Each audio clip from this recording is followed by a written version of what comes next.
எதிர்நோக்கி இருக்கின்றோம். நீங்கள் நேற்று முன்தினமும் தொலைக்காட்சிகளிலே பார்த்திருப்பீர்கள். அமைச்சர் படையே ஜனாதிபதி தலைமையிலே எங்கள் செந்தமிழ் ஈழத்தின் மீது பிரகடனப்படுத்தப்படாத ஒரு அரசியல் பிரச்சார யுத்தத்தை ஆரம்பித்திருக்கிறது. அடுத்து வருகிறார்கள். ஒருவர் யாழ்ப்பாணத்தில் என்றால் மற்றவர் மட்டக்களப்பில்.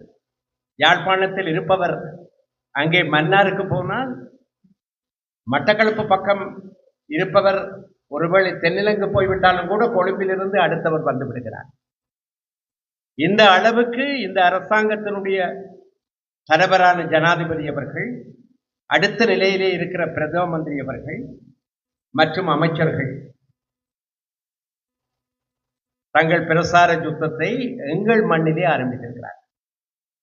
இது ஒன்றும் வெறுமனே தேர்தலுக்கான பிரசார யுத்தம் அல்ல. நடந்து முடிந்த போரிலே 15 ஆண்டுகளுக்கு முன்னர் தமிழ் தேசத்தினுடைய ஆயுத போராட்ட எழுச்சி முறியடிக்கப்பட்டதை தொடர்ந்தும் தமிழ் மக்கள் மத்தியிலே நேறு பூத்த நெருப்பாக கனன்று கொண்டிருக்கிற அந்த விடுதலை உணர்வை எப்படியாவது தங்களுடைய ஆட்சி காலத்திலே ஒட்டு மொத்தமாக அழித்துவிட வேண்டும், ஒழித்துவிட வேண்டும் என்கிற பேரினவாத சிந்தனையோடு தான் இவர்கள் அனைவரும் இன்றைக்கு களத்திலே எங்களுக்கு எதிராக இருக்கிறார்கள். சிங்கள பௌத்த பேரினவாதம் என்றால் என்ன என்பது உங்களுக்கு தெரியும், எனக்கு தெரியும். இந்த இலங்கை தீவு எனக்குரியது, என்னுடைய சிங்கள இனத்துக்குரியது. இந்த இலங்கை தீவில் உள்ள புனிதமான மதம் பௌத்த மதம், என்னுடைய மதம். மற்றவை எல்லாம் அதற்கு பிறகுதான் இருந்துவிட்டு போகட்டும். ஆனால் எங்களுடைய இந்த சிங்கள துவீபத்திலே, ஸ்ரீலங்காவிலே நாங்கள் தான் ஆளுகிற இனம், பெரும்பான்மை இனம். முழு இலங்கையையும் ஆளுகிற அந்த உரிமையை பெற்றுக்கொண்டிருப்பவர்கள் நாங்கள். இதுதான் பௌத்த சிங்கள பேரினவாதத்தினுடைய சுருக்கம் அல்லது சிந்தனை. இதற்கு எதிராக தமிழ் தேசிய இனம் ஒரு திட்டவட்டமான நிலைப்பாட்டை எடுத்து நிற்கிறது. நாங்கள் ஒன்றும் இங்கே வந்தேறு குடிகள் அல்ல.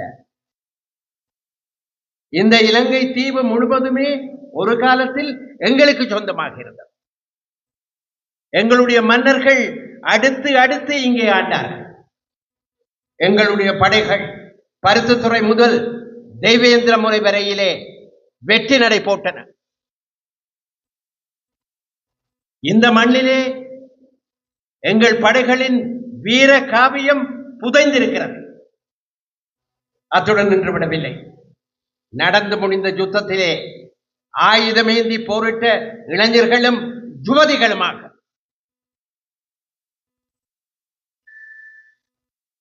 கிட்டத்தட்ட சுமார் 1.5 லட்சம் இளம் உயிர்கள் இந்த மண்ணை தங்கள் இரத்தத்தினால், தியாகத்தினால் புனிதப்படுத்திவிட்டு காற்றோடு காற்றாக கலந்து நிற்கின்றன. இது எங்களுடைய மண். நாங்கள் வெளிப்படையாக சொல்லுகிறோம். வடகிழக்கை உள்ளடக்கிய செந்தமிழ் ஈழம் எங்களுக்குரியது.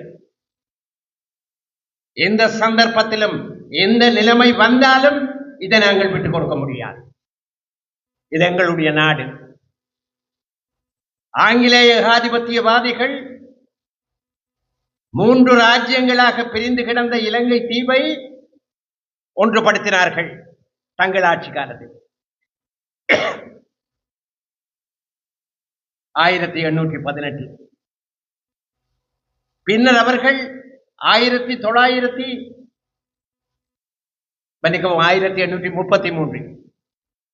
பின்னர் அவர்கள் 1948 அப்போது நடந்து முடிந்த 2வது உலக மகா யுத்தத்தை தொடர்ந்து இந்திய நாடு எழுச்சி பெற்றிருந்த நேரத்திலே மாவீரன் சுபாஷ் சந்திரபோஸின் தலைமையிலே பிரிட்டிஷ் ஏகாதிபத்தியத்துக்கு எதிராக இந்திய நாடு படை நடாத்தி இருந்த சூழ்நிலையிலே இனிமேலும் இந்திய துணைக்கட்டத்தை எங்கள் இரும்பு பிடிக்குள்ளே வைத்திருக்க முடியாது என்பதை உணர்ந்து கொண்ட ஆங்கிலேய ஏகாதிபத்தியம் வெளியேறப் போகிறோம் என்கிற முடிவை அறிவித்த பொழுது இந்த முழு இலங்கை தீவினுடைய ஆட்சி அதிகாரத்தையும் சிங்கள தேசம் எண்ணிக்கை பலத்தினாலே தன்னுடைய கைக்குள்ளே போட்டுக் கொண்டது. அன்றிலிருந்து நாங்கள் இந்த நாட்டிலே அவர்களுக்கு அரசியல் அடிமைகளானோம். அந்த அடிமை தலையை உடைத்தெறிய முடியும் என்ற நம்பிக்கையும் உடைத்து எறிந்து தீர்வோம் என்கிற வைராக்கியத்தோடு எங்களுடைய இளைய தலைமுறை அகிம்சை போராட்டங்கள் தோல்வியடைந்ததை தொடர்ந்து ஆயுத போராட்டத்திலே குதித்தது. அந்த வரலாறு எங்கள் எல்லோருக்கும் நன்கு தெரிந்த வரலாறு. ஆனால் இப்பொழுது என்ன நடக்கிறது?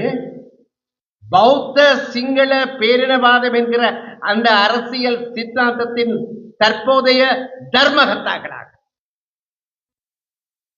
பாதுகாவலர்களாக, பௌத்த சிங்கள மக்களுடைய வாக்குகளினாலே ஆட்சி அதிகாரத்திற்கு வந்த ஜேவிபி எனப்படுகிற ஜனதா விமுக்தி பெரமுன தேசிய மக்கள் சக்தி என்ற பெயரோடு இந்த நிகழ்ச்சி நிரலிலே எஞ்சி இருக்கிற மிகுதி சமாச்சாரங்களை தன்னுடைய ஆட்சி காலத்திலே முடித்து வைக்க தீவிரமாக திட்டம் தீட்டி செயல்படுகிறது. இந்த நாட்டிலே இனப்பிரச்சனை என ஒன்று இருக்கக்கூடாது.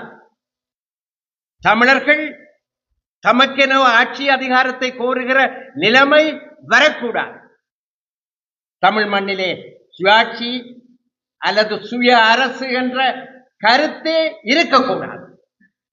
இந்த திட்டத்தோடு தான் நண்பர் அனுரகுமார திசநாயகாவின் தலைமையில் உள்ள இந்த அரசாங்கம் மிக கச்சிதமாக திட்டம் தீட்டி செயல்படுகிறது. இந்த நேரத்திலே எங்களுடைய பதில் என்ன?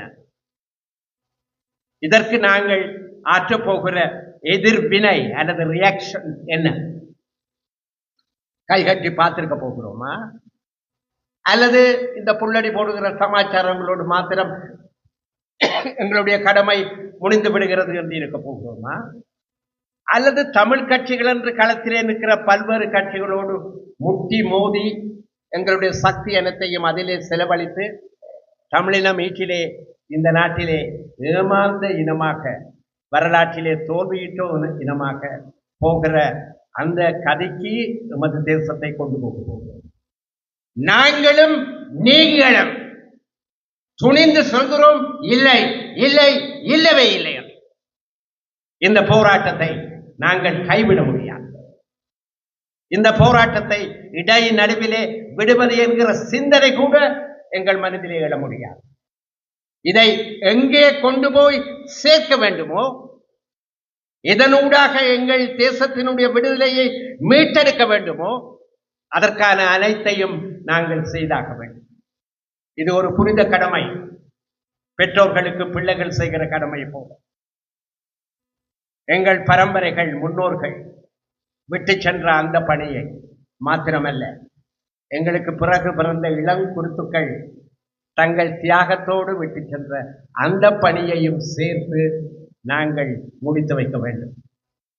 அதற்கு முதலிலே எங்கள் மத்தியிலே ஒற்றுமை வேண்டும், உதட்டளவில் அல்ல. அந்த ஒற்றுமை தேச விடுதலை என்ற குறிக்கோளை மாத்திரமே கொண்டதாக இருக்க வேண்டும், இருக்க முடியும். அதற்கு போராடுகிற, போர்க்குணம் கொண்ட, விடுதலை உணர்வு கொண்ட ஒரு சீரிய தலைமையை கொண்ட அரசியல் விடுதலை இயக்கம் வேண்டும். ஆங்கிலத்தில் சொல்வார்கள் லிபரேஷன் மூவ்மெண்ட், விடுதலை இயக்கம். கட்சி அல்ல, விடுதலை இயக்கம். இன்றைக்கு அப்படி ஒரு விடுதலை இயக்கத்தை எங்கள் மதிப்பிற்கும் அன்புக்கும் உரிய தம்பி பாராளுமன்ற உறுப்பினர் கஜேந்திரகுமார் அவர்களுடைய தலைமையிலே நாங்கள் இன்றைக்கு மக்கள் முன்னாலே நிறுத்தி இருக்கிறோம். தமிழ் தேசிய பேரவை என்ற பெயரிலே ஒரு போராட்ட இயக்கத்தை, அரசியல் விடுதலை இயக்கத்தை, நண்பர்களே, சகோதர சகோதரிகளை கவனித்துக் கொள்ளுங்கள், அரசியல் விடுதலை இயக்கத்தை மக்களுக்கு முன்னாலே நாங்கள் நிறுத்தி இருக்கிறோம். இதை நாங்கள் வலுப்படுத்தியாக வேண்டும், பலப்படுத்தியாக வேண்டும். இதை தமிழ் மக்கள் எந்த அளவுக்கு புரிந்து கொண்டிருக்கிறார்களோ எனக்கு தெரியாது. ஆனால் சிங்கள பேரினவாதிகள் புரிந்து கொண்டிருக்கிறார்கள். செந்தமிழ் ஈழத்தை பொறுத்த மட்டிலே உண்மையான போட்டி பௌத்த சிங்கள பேரினவாதத்தின் இன்றைய பாதுகாவலரான தேசிய மக்கள் சக்தி என்ற புது பெயரோடு வந்திருக்கிற இந்த ஜனதா விமுக்தி பெரமுன என்று அழைக்கப்படுகிற ஜேவிபிக்கும் நாங்களும் நீங்களுமாக சேர்ந்து அமைந்திருக்கிற இந்த தமிழ் தேசிய பேரவைக்கும், சைக்கிள் சின்னத்திலே களமிறங்கி இருக்கிற தமிழ் தேசிய பேரவைக்கும் இடையில் தான் அது பௌத்த சிங்கள பேரினவாதத்தின் பிரதிநிதி, இது வேறு கொண்டு எழுந்திருக்கிற செந்தமிழ் ஈழத்தின் போராட்ட இயக்கம். இடையிலே மற்ற காளான்கள் அவர்கள் இவர்கள் இருந்துவிட்டு போகும். யாராவது அல்லது எந்த கட்சியாவது இந்த தமிழ் தேசிய பேரவையை பலப்படுத்த வேண்டும் என்று விரும்பினால் அதற்கான சந்தர்ப்பம், அதற்கான கதவுகள் திறந்துதான் இருக்கின்றன. அனைவரையும் அழைத்து செல்ல தமிழ் தேசிய பேரவை தயாராக இருக்கிறது. ஒரே குறிக்கோள், ஒரே லட்சியம், ஒரே பாதை, ஒரே தலைமை, ஒரே சிந்தனை. இதில் நாங்கள் திட்டவட்டமாக இருக்கிறோம். அரசியலிலே எனக்கும் கணிசமான அனுபவம். மிக அடக்கத்தோடு சொல்ல போனால் கடந்த 65 வருஷங்களாக நான் அரசியல் காட்டைத்தான் என்னுடைய 10 வயதிலிருந்து சுவாசித்து வந்திருக்கிறேன். நான் இப்பொழுது சொல்கிறேன், எங்களுக்கு ஒரு நல்ல தலைமை கிடைத்திருக்கிறது. தனது இளைய தோள்களிலே அறிவார்ந்த தலையை கொண்டிருக்கிற ஒரு இளைய தலைவன் எங்களுக்கு கிடைத்திருக்கிறார். அது சிங்கத்தின் பிள்ளை, புலியின் பிள்ளை, அண்ணன் குமார் பொன்னம்பலத்தினுடைய மகன்.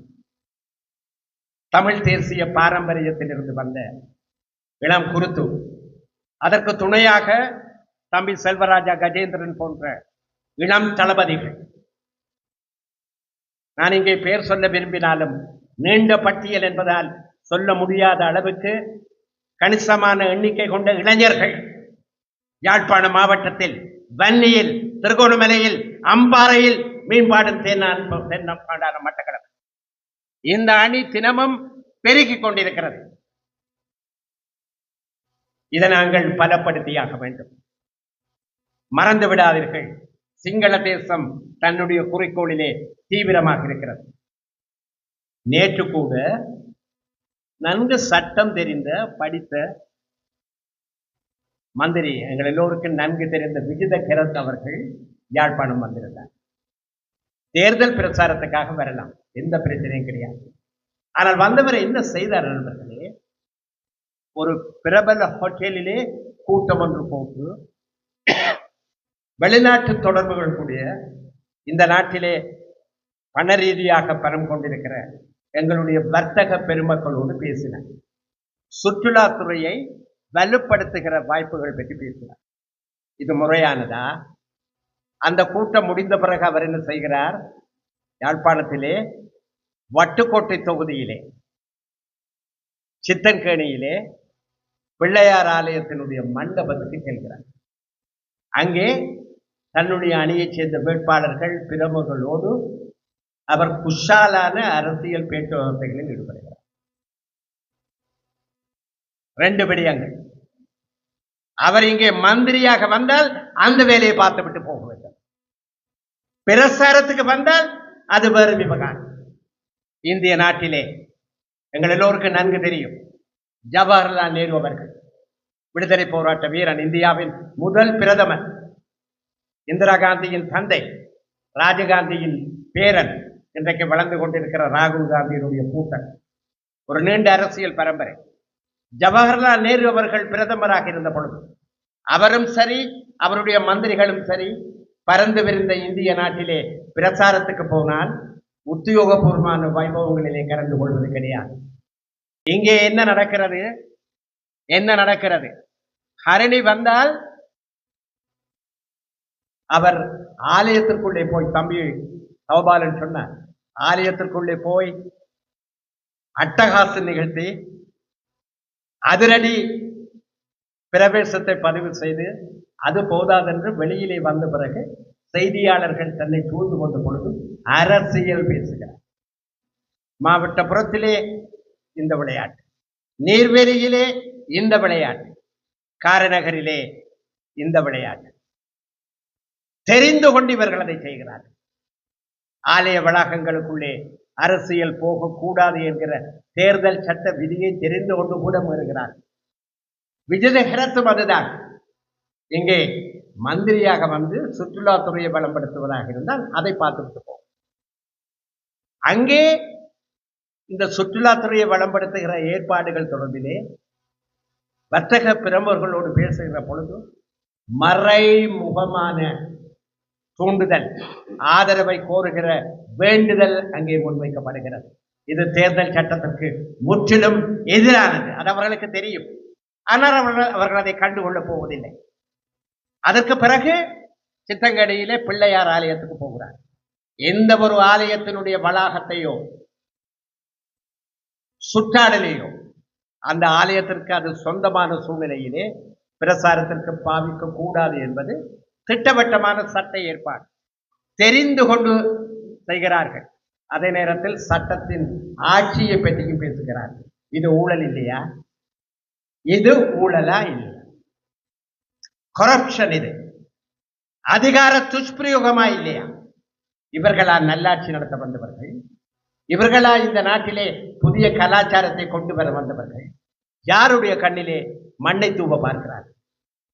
எப்படியாவது எதையாவது செய்து, எதையாவது சொல்லி எமது மக்களுடைய வாக்குகளை பெற்று தன்னை தமிழ் மக்கள் மத்தியிலே நிலை நிறுத்த வேண்டும் என்று இந்த சிங்கள பேரினவாத அதிகார கும்பல் துடித்து நிற்கிறது.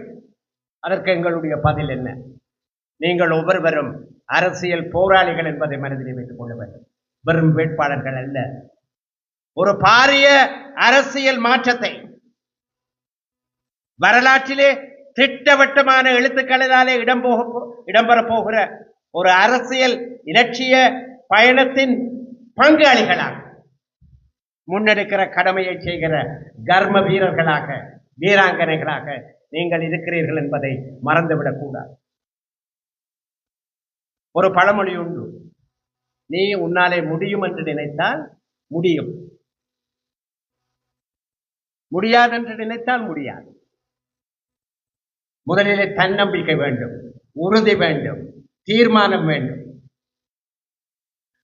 இது ஒன்றும் ஓட்டு பொறுக்குகிற கூட்டம் அல்ல. இது இலட்சியத்துக்காக புறப்பட்டிருக்கிற இளைஞர்களையும் யுவதிகளையும் அரசியல் செயற்பாட்டாளர்களையும் கொண்ட ஒரு படை. மிக கஷ்டப்பட்டு நாங்கள் அனைவரும் இதை உருவாக்குவதிலே எங்களால் இயன்ற அளவுக்கு செய்திருக்கிறோம் என்று சொல்வதிலே நான் பெருமைப்படுகிறேன், மகிழ்ச்சி அடைகிறேன். நாங்கள் இதை இதோடு விட்டுவிட முடியாது. இதை முன்னெடுத்து செல்ல வேண்டும். எமது பிரதேசத்தை சிங்கள பேரினவாதம் ஆக்கிரமித்திருக்கிறது. எங்கள் ஆலயங்கள் ஆக்கிரமிப்புக்குள்ளாகியிருக்கிறது. திருகோணமலையிலே கன்னியா வெண்ணூர் உத்துக்கு அருகிலே பிள்ளையார் ஆலயம் இருக்கிறது. வழிபட முடியாது. அந்த வளாகமே அதிகார வட்டத்துக்குள்ளே, இஜம்பு பிடிக்குள்ளே கொண்டு வரப்பட்டிருக்கிறது. வெடுக்கனாறு மலையிலே சமீபத்திலே இந்த அரசாங்கம் வந்த பிறகு சொல்கிறார்களே, சமத்துவம், இனப்பிரச்சனை கிடையாது, கிழக்கு வடக்கு மேற்கு தெற்கு எல்லாம் மக்களுடைய ஆதரவு என்றெல்லாம் புலுடா விடுகிறார்களே. சிவராத்திரி தினத்தன்று என்ன செய்தார்கள்? சிவராத்திரி என்றால் எங்கள் எல்லோருக்கும் நன்றாக தெரியும், சிவன் ராத்திரி. விடிய விடிய விழித்திருந்து பிரார்த்தனைகளில் ஈடுபட்டு காலையிலே முழுகி நீராடி வீடு செல்கிற அந்த வைபவம், அந்த நிகழ்வு தான் சிவராத்திரி, பிரார்த்தனைக்குரிய ராத்திரி. ஆனால் வெடுக்கனாறு மலையிலே 6 மணிக்கு பிறகு யாரும் அங்கே தங்க முடியாது என காவல்துறை கட்டளை போட்டது. எங்களுடைய மண், எங்களுடைய ஆலயம், நாங்கள் நினைத்தது போல சிவராத்திரியை கொண்டாட முடியாத நிலைமை, அனுஷ்டிக்க முடியாத நிலைமை. எங்கே இருக்கிறது மத உரிமை? எங்கே இருக்கிறது மத சுதந்திரம்? இதுதான் இந்த ஜேவிபியின் லட்சணம். இதையெல்லாம் தெரிந்து கொண்டு தமிழர்கள் என்று பெயர் படைத்தவர்கள் சிலர் இன்றைக்கு அதனுடைய வேட்பாளர்களாக வந்திருக்கிறார். எங்கள் மத்தியிலே ஒரு வியாதி உண்டு. அதை நான் சின்ன வயதிலிருந்து பார்த்திருக்கிறேன். ஸ்ரீமாவோ ஆட்சிக்கு வந்தால் அது நீல கட்சி, ஸ்ரீலங்கா சுதந்திர கட்சிக்கு அங்கும் இங்கும் பிரான்சஸ் கிளை திறப்பதற்கு சில பிரமுகர்கள் ஓடி திரிவார். ஒரு லெட்டர் பேட், ஒரு பிராங்க், இடைக்கிடையே பத்திரிகை செய்தி, அவர் ஒரு பிரமுகம். அது அவருக்கு வாழ்க்கையிலே கிடைத்திராத பல சந்தர்ப்பங்களை கொடுக்கும், ஊழல் வழியிலே கொடுக்கும். அதுக்கு பிறகு யூஎன்பி வரும், வேறு சிலர் புறப்படுவார். இப்படி மாறி மாறி வந்தது. இந்த பரம்பரையெல்லாம் போராட்ட காலத்திலே அடங்கி ஒடுங்கி இருந்தது, வாய் பொத்திக் கொண்டிருந்தது. ஆயுத போராட்டம் தோற்கடிக்கப்பட்ட பிறகு இவர்கள் அனைவரும் அல்லது இவர்களுடைய வாரிசுகள் இன்றைக்கு சந்திக்கு வந்திருக்கிறார்கள், வீதிக்கு வந்திருக்கிறார்கள். இவர்களை எங்கே அனுப்ப வேண்டுமோ அங்கே அனுப்புவது என்பதிலே நாங்கள் உறுதியாக இருக்கிறோம். இந்த மண்ணிலே பயிர்கள் மாத்திரம்தான் முளைக்க முடியும், பயிர்கள் மாத்திரம்தான் வளர முடியும், பயிர்கள் மாத்திரம்தான் பயனளிக்க முடியும். கலைகளுக்கு இங்கே இடமில்லை என்பதை இந்த தேர்தலிலே நீங்கள் அனைவரும் உறுதிப்படுத்த வேண்டும். இன்றைக்கு தமிழ் அரசியல் கட்சிகளிலே கொள்கை உறுதி கொண்ட அனைத்து கட்சிகளும் இன்றைக்கு தமிழ் தேசிய மக்கள் முன்னணிக்கு துணையாக இடதும் வலதுமாக இணைந்துதான் இன்றைக்கு நாங்கள் தமிழ் தேசிய பேரவை உருவாக்கி வெளியிலே நிற்பவர்கள் சில நல்லவர்கள் வெளியிலே நிற்கிறார்கள். அவர்கள் வர வேண்டும் என்று நாங்கள் விரும்புகிறோம். அவர்கள் எப்படி வருவார்கள்? உறுதியான தீர்ப்பினை நீங்கள் அவர்களுக்கு உணர்த்தினால் உங்கள் வாக்குச்சீட்டுகளின் மூலம் அவர்களும் வருவார்கள். இங்கே இனிமேல் பல கட்சிகள் இருக்க முடியாது, பல அரசியல் முகாம்கள் இருக்க முடியாது. தமிழ் மக்களை பொறுத்த மட்டிலே தமிழ் மக்கள் அனைவரும் ஒரு கட்சி, ஒரு அணி, ஒரு முன்னணி, ஒரு பாஸ்டரை, ஒரு பேரவை என்பதை நீங்கள் உறுதி செய்ய வேண்டும்.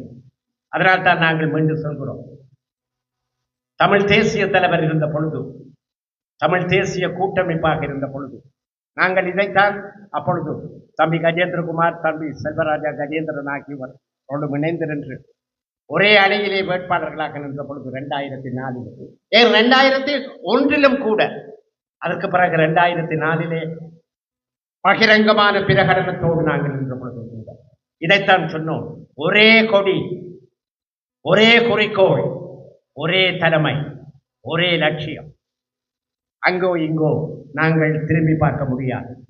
விடுதலை நாடுகிற இனம் விளையாட்டுகளிலும் கேளிக்கைகளிலும் தன்னுடைய மனதை அலைய விடாது. இந்த பணியை நாங்கள் முடித்தாக வேண்டும், இந்த ஜாத்திரையை நாங்கள் முடித்தாக வேண்டும், எங்கள் மண்ணை நாங்கள் மீட்டாக வேண்டும். நாங்கள் ஒன்றும் பெரிதாக கேட்கவில்லை, எங்கள் மண்ணை எங்களிடம் விட்டுவிடுங்கள், எங்கள் தாயகத்தை எங்களிடம் விட்டுவிடுங்கள். ஒரு சுயாட்சி கொண்ட அரசினை, சுய ஆதிபத்தியம் கொண்ட அரசினை நாங்கள் எங்கள் மண்ணிலே நிலை நிறுத்துவதற்கு நீங்கள் வழிவிடுங்கள். நீங்கள் வழிவிடவில்லை என்றால் அரசியல் ரீதியாக நாங்கள் அதை சாதித்தே தீர்வோம். அதற்கு மக்களுடைய ஆதரவை நாடித்தான் தமிழ் தேசிய பேரவை இன்றைக்கு களத்தில் இருக்கிறது. இது ஒரு மாபெரும் அரசியல் மாற்றம். சமீபத்திலே வெளிநாட்டிலே வாழ்ந்து கொண்டிருக்கிற என்னை விட 10 வயது முடிந்தவர், எனக்கு இப்பொழுது 75 வயது என்றால் அண்ணன் கரிகாரன் அவர்களுக்கு 85 வயது. தன்னுடைய 21 வயதிலே 61ஆம் ஆண்டு சத்தியாகிரகத்தின் பொழுது அண்ணன் கரிகாரன் அவர்கள் Jaffna college under graduate department Vaddukoddai யாழ்ப்பாண கல்லூரியின் வெளிவாரி மாணவனாக வெள்ளை உடை அணிந்து, பேரோ ட்ரவுசர்ஸ் வெள்ளை வெள்ளை ஷர்ட் அணிந்து சென்று கொண்டிருந்த பொழுது அவர் சத்தியாகிரக போராட்டத்திற்கு முடிவெட்டார். கனல் கக்குகிற ஒரு பேச்சாளர், நான் வியந்து பார்க்கின்ற பேச்சாளர். அந்த நாளிலும் பின்னாளிலும் இந்த நாளிலும் கூட அவர் இப்பொழுது கனடாவிலே முதிர்ந்த வயதிலே நோயுற்ற நிலையிலே வாழ்ந்து கொண்டிருக்கிறார். அப்பொழுது அவரை கைது செய்து பனாகுடாவுக்கு கொண்டு போவதற்கு ஒரு விசேட விமானமே ஸ்ரீமாவோ அரசினால் அனுப்பப்பட்டது. 61 ஏப்ரல் 17 அவசரகால நிலைமை 18, 19, 20ஆம் தேதி போலீஸ் வலைக்குள் சிக்காத அவரை கைது செய்து கொண்டு போக ஒரு விமானமே கட்டுநாயக விமான தளத்திலிருந்து யாழ்ப்பாணத்துக்கு வந்தவர்களுக்கு ஒரு ஆச்சரியம். ஒரு கட்டுமஸ்தான முறுக்கு மீசையோடு பயமுறுத்துகிற தோற்றத்தை கொண்ட ஒரு விடுதலை வீரனை பார்க்க வந்தார். ஆனால் மெல்லிய சிரித்த முகத்தோடு கூடிய ஒரு சிநேகபூர்வமான இளைஞனை பார்த்த பொழுது அவர்களுக்கு ஆச்சரியமாக இருந்தது. அந்த இளைஞன் இன்றைக்கு 85 வயது அரசியல் மேதையாக ஆயுதமேந்தி போராடிய இளைஞர்களுக்கும் போராளிகளுக்கும் இலங்கை உயர் நீதிமன்றத்திலும் மேன்முறையீட்டு நீதிமன்றத்திலும் பல ஆண்டுகள் மாமேதை புள்ளநாயகம் அவர்களோடு இணைந்து வாதாடிய ஒரு சட்டத்தரணியாக இருந்த பின்னர் இப்பொழுது நோயுற்ற நிலையிலே வெளிநாட்டிலே வாழ்ந்தார். அவர் சமீபத்திலே ஒரு செய்தியை எனக்கு அனுப்பியிருந்தார். அவர் சொன்னதெல்லாம் நீங்கள் எல்லோரும் தம்பி கஜேந்திரகுமார் அவர்களுடைய தலைமையை ஏற்று ஓரணி திரண்டிருப்பதை ஏற்று நான் மிக மிக மிக மகிழ்ச்சி அடைகிறேன். அந்த இலட்சிய இதயத்திற்கு அவருடைய வாழ்வின் அவர் இன்னும் வாழ வேண்டும் இருந்தும் அவருடைய வாழ்வின் இறுதி பகுதியிலே இத்தகைய ஒரு திருப்தியை கொடுத்ததை இட்டு நான் மிக்க மகிழ்ச்சி அடைகிறேன். நாங்கள் இதை சாதிப்போம். எங்களாலே முடியும். நாங்கள் வாழுகிற பொழுதே ஒரு தலைமையை நாங்கள் அடையாளம் காட்டியிருக்கிறோம். இந்த தலைமைக்குள்ளே இளைஞர்களும் யுவதிகளுமாக அடுத்த தலைமுறை வர வேண்டும். எதிர்காலம் அடுத்த தலைமுறைக்குரியது. எங்கள் மக்களுடைய எதிர்காலத்தை அடுத்த தலைமுறை இளைஞர்களும் யுவதிகளும் மாணவர்களுமாக தங்கள் கைகளிலே எடுத்துக்கொள்ள வேண்டும். இளைஞர் சக்தி பலமானது. இளைஞர்கள் நினைத்தால் இந்த உலகத்தையே உருட்டி போட முடியும், புரட்டி போட முடியும். பௌத்த சிங்கள ஏகாதிபத்தியத்தை ஒரு மூலையிலே முடக்கி போட முடியும். அதை அரசியல் ரீதியாக செய்வதற்கு சரியான வழிகாட்டுதலோடு நாங்கள் தமிழ் தேசிய பேரவையை உங்கள் போராட்ட இயக்கத்தை இன்றைக்கு நிலைநிறுத்தி இருக்கிறோம். இந்த தேர்தலிலே ஒரு மாபெரும் வெற்றியை நீங்கள் அதற்கு அளிக்க வேண்டும். வாக்குகள் அனைத்தும் பௌத்த சிங்கள பேரினவாதத்துக்கு எதிராக அதன் பிரதிநிதியாக இருக்கிற ஆட்சி கட்டிலே அமர்ந்திருக்கிற இந்த ஜனதா விமுக்திய பெரமுறை என்கிற பழைய பயங்கரமான பேரை மறைத்துக் கொண்டு தேசிய மக்கள் சக்தி என்கிற முக்காடிட்டு வந்திருக்கிற இந்த பௌத்த சிங்கள பேரினவாத அணிக்கு எதிராக என்றால் அது தமிழ் தேசியவாதத்திற்கு ஆதரவாக, செந்தமிழ் ஈழத்தின் அரசியல் அபிலாஷைகளுக்கு ஆதரவாக, அரசியல் குறிக்கோளுக்கு ஆதரவாக, சைக்கிள் சின்னத்திற்கு ஆதரவாக அந்த வழியிலே இந்த செய்தியை வேட்பாளர்கள் என்ற ரீதியிலே நீங்கள் வாக்காளர்களுக்கு சொல்ல வேண்டும்.